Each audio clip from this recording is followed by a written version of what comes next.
Hey guys, welcome back to my Minecraft world. It's episode 2. Hope you enjoyed the little time lapse at the start. So this is the build that I mentioned at the end of my last video, where I'd kind of prepared the ground, and it's a sort of lumber yard. It's kind of no real purpose to this place other than it's just purely cosmetic. So I've got the path that leads between the village, which is over in that direction, and then goes all the way over here and heads over to the new town that I'm building, which we're going to start today. But yeah, this is just sort of fleshing out the world, kind of world building sort of thing, just along the way, some window dressing. Yeah, so just have a quick look around. There's all these like logs and stuff, and like trees cut down, being prepared to be processed, I guess. So got some little piles of timber and so on, and these sort of like saw blades and stripping logs and so on. Yeah, and then just all the sort of processed stuff all back here or being stored.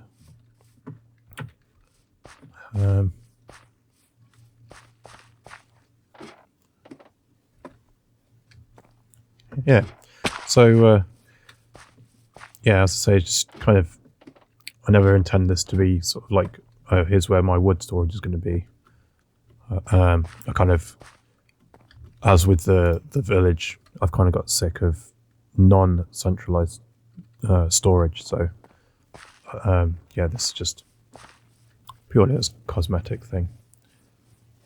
Yeah, so as per the title of this video, today we're, as I'm recording, I think less than a week away from the new 1.20 update coming out, so I need to do a little bit of preparation before the update hits. So we're going to head back over to the village. I've got some things I want to do. First one is I'm taking the easy way out. In the new update, there's going to be changes to how you upgrade your netherite, update your tools to netherite. So, where have I put these things? Here we go. I have been holding on to some netherite for a while. I've already done my pickaxe, but my armor and so on, I never bothered to do, because basically I couldn't be bothered to go and get more netherite ingots in the nether, so yeah, I guess I'm upgrading all my main tools here.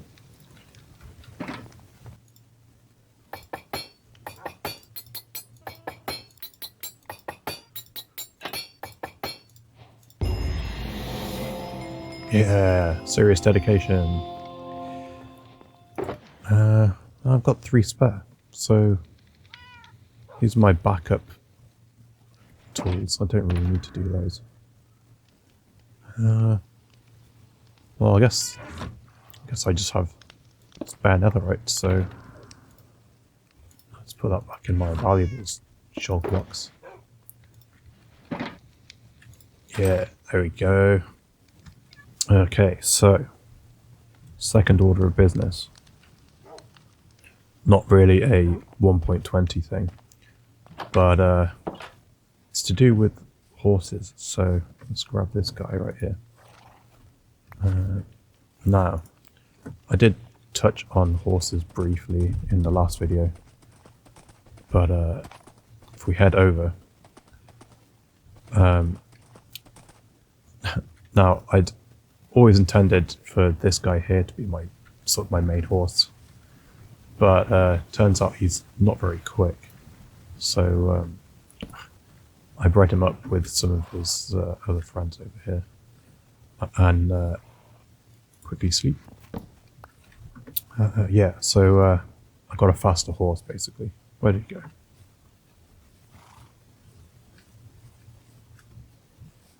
This guy. Is it this guy? No.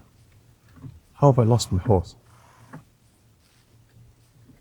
Dude, what are you doing? So, yeah, I had a name for my horse that I thought was kind of, I don't know if clever is the word, but funny maybe.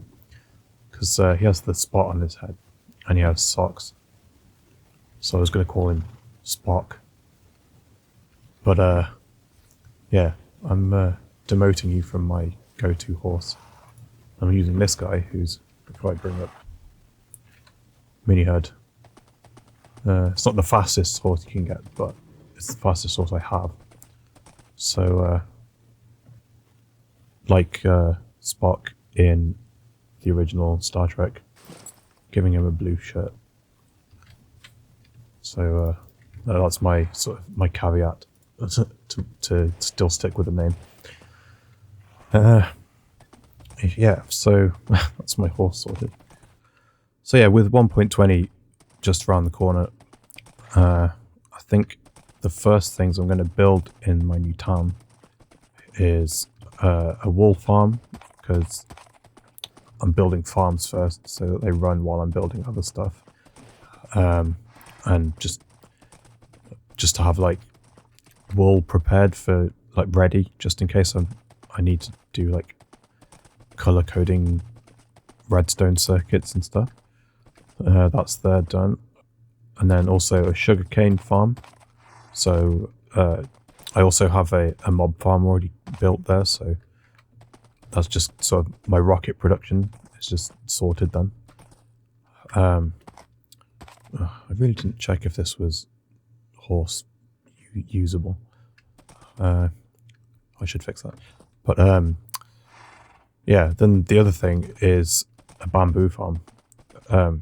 With the new bamboo blocks coming in, I don't actually have a big store of bamboo, so getting a farm built and you know, just AFKing it a bit, just so I've got some stuff so I can test out the new blocks when they come. So yeah, that's going to be my first build project really in the new town.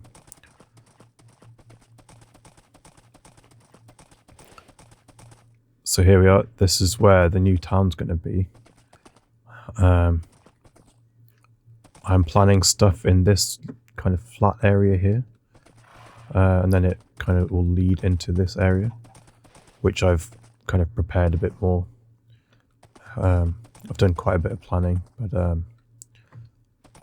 yeah. So over there, that's the sort of the innards of the mob farm. It is kind of... Is that a natural brown sheep or an escaped brown sheep? I don't think I haven't coloured the sheep yet, but that's all the sheep ready for the wool farm. But yeah, as I was saying, the mob farm is just kind of the bare bones of it, so it can just operate at the moment. And then also, as you can tell, this has been as I've been sort of working around here, this has been my copper aging facility. And I better sleep. Yeah, so I guess this is me breaking ground on the town, and I'll see you after this time lapse.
So I just had OBS crash on me after I finished recording the back half of this video. So I guess I'm gonna redo it. I did the thing where I was like, I collected all the aged copper and had all this like just random bamboo and sugarcane growing over here so I could populate the farms with it, and I took all that down and stuff. Whatever. So the creative world where I've been designing this stuff. So I've kind of cut up this like factory area, this like quote unquote industrial district of the town.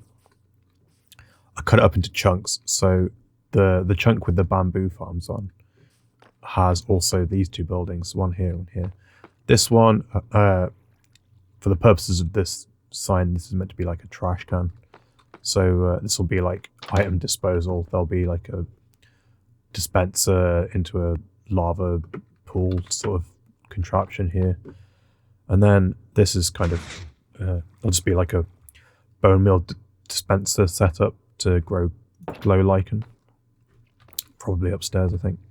Can't remember which way around these go, but that's still to be done. And then this building is where my super smelter is going to be. It's not on a right angle like the one in the village, so on that basis alone it should be more efficient. But then part of the design of these buildings, the two bamboo farms and the smelter specifically, I did mean to have them, I think that's meant to be flipped up. I did mean to have them all linked with these pipes. I've kept the pipes, but I've kind of abandoned the original functionality of them. Because when I first thought of these buildings being next to each other, the idea was that the output of the bamboo would feed like and act as fuel for the super smelter. But they've since announced all the bamboo blocks, so I've kind of just left that bit off the design, so that I can just make as many blocks as I want. But also, I had trouble designing these things because I built the buildings first stupidly without thinking about what was going inside. So the design of the inside of these places had changed a few times. I think where I was having difficulty was I was trying to use the whole like footprint of the inside of the building. So I realized eventually I could just copy the design of the sugarcane like module design from I think it's a Tango Tech video. I realized I could just copy that and repurpose it for bamboo. So in order to get that to work, because I guess like the base stem of a bamboo shoot, whatever you call these, when these grow, they don't trigger an observer. So I've had to keep in a sugarcane to trigger the observers. So yeah, that's this done. The next one I built was the wall farm.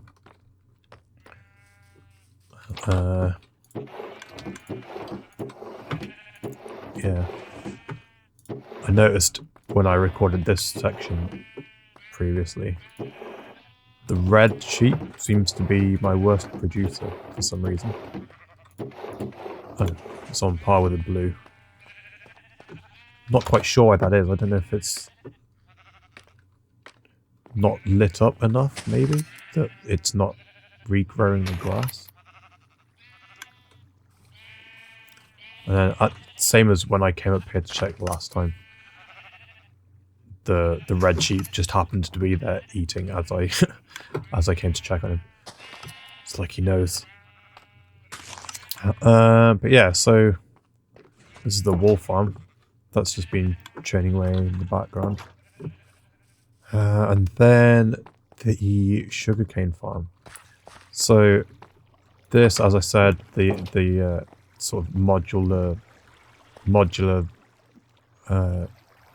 redstone sections. These are from a Tango video. I've kind of probably in the same vein as my previous sugarcane farm. Maybe I've overestimated its efficiency. I figured, I don't know why some of it just goes straight now, but this has been built so early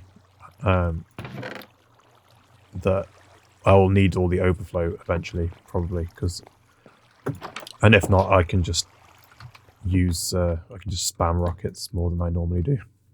So one of the things I did when I previously recorded this bit was I talked about how I was thinking of building out this town.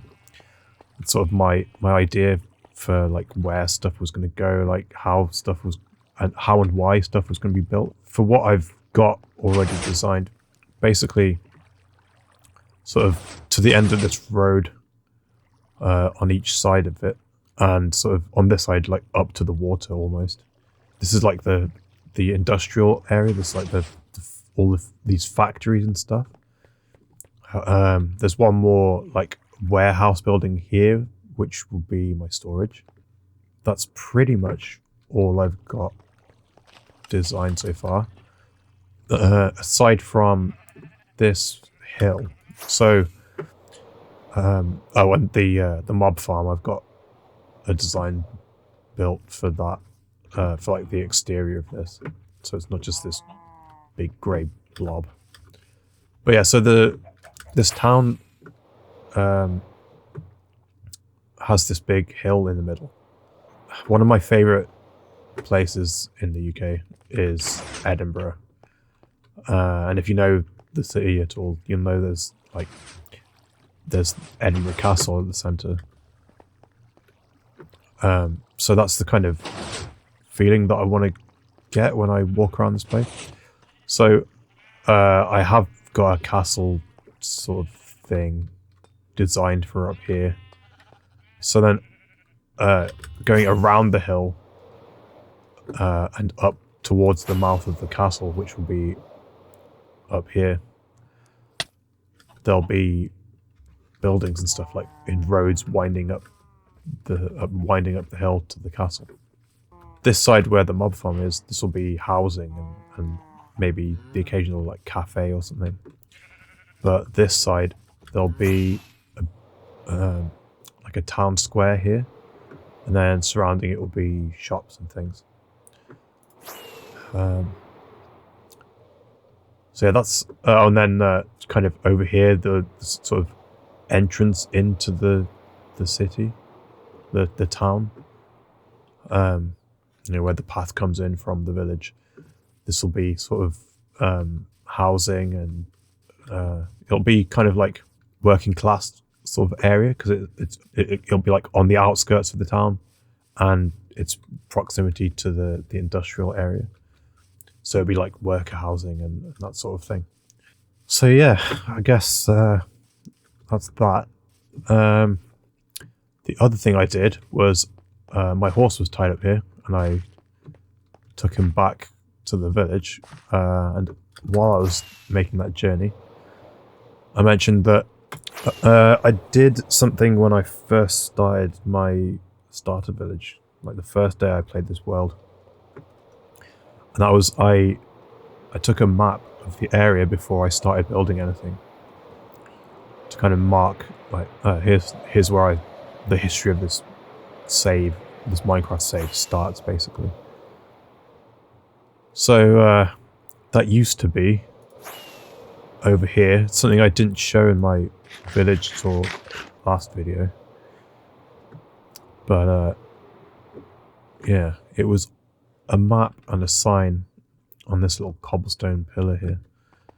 But I have now moved those over to my town hall. Yeah, so I moved those here and at the door.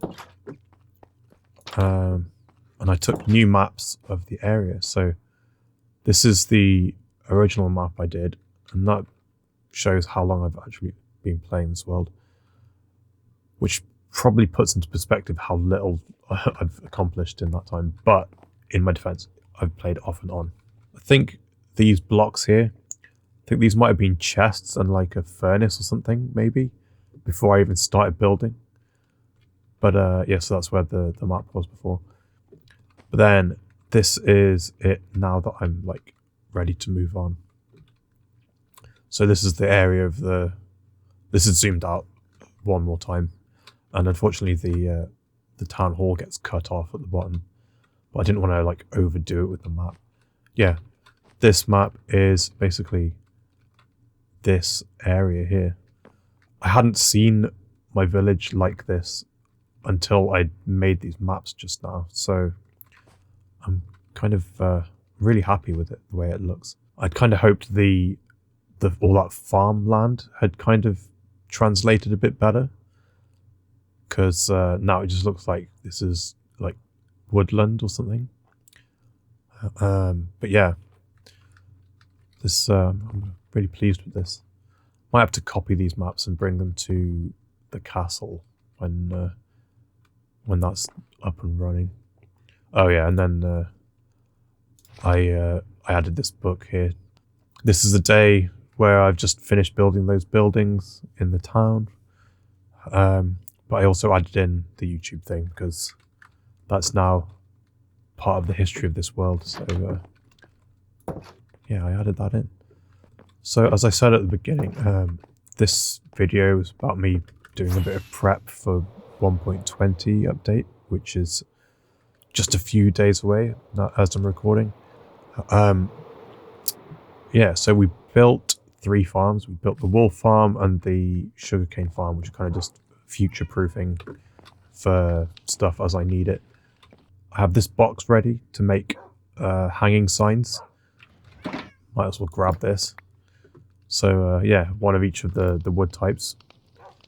Got that ready to go. The first thing I want to do in the update is go and look for cherry trees. So I've got a cherry box here. I just put some bone blocks in, which can turn to bone meal. Hopefully I can find a place, get some saplings, bone meal the ground, and get some of those cool petal carpet things. And then I've got my box ready for trims. I've got like placeholders here. It's like my trims Pokédex. Kind of so I know when I've found one of each thing. And then similarly, I've got the pottery box where my pottery decks. And then also I've got some bricks put aside so I can make some of the pots straight away. They'll be plain, but I can make them. And then I've got the like crafting stuff ready for the brush. So, and then got the enchantments ready. The piercings just happened to be on the book. But yeah, so I'm ready. I'm ready to go on an adventure next episode. My priority is to find the new cherry blocks. So hopefully in the hunt for a cherry biome, we'll find camels and some of the new archaeology stuff. Typically after an update like this, I'll wait a while before I play so that I can update all my mods and stuff. But I've been preparing for this for a while, so I think I just want to get straight in there and play. So yeah, I'll see you guys in 1.20, I guess. Thanks for watching, and see you next time. Bye bye.